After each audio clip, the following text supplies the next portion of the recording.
ఈ జామకాయను ఎత్తుకపోయి మళ్ళీ ఎడబెట్టిరు.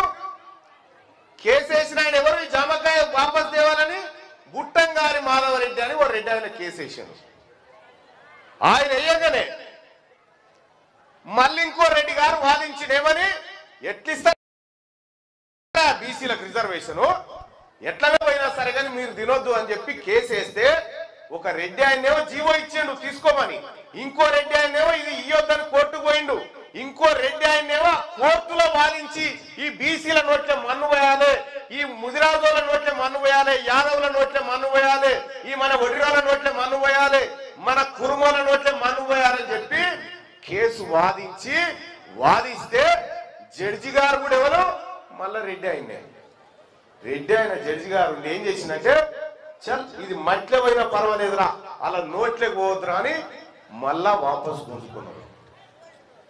అర్థమైంది అతను నేను చెప్పింది? మళ్ళా మట్లే పోయినా పర్వాలేదు కానీ ఈ రాఘవేందర్ చెప్తున్న ప్రజలకు దక్కొద్దు, ఈ సూదరులకు దక్కొద్దు అనేది వాళ్ళ బాధ.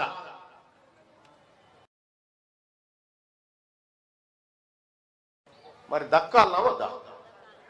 గట్టిగా చెప్పు, దక్కాలనా వద్దా?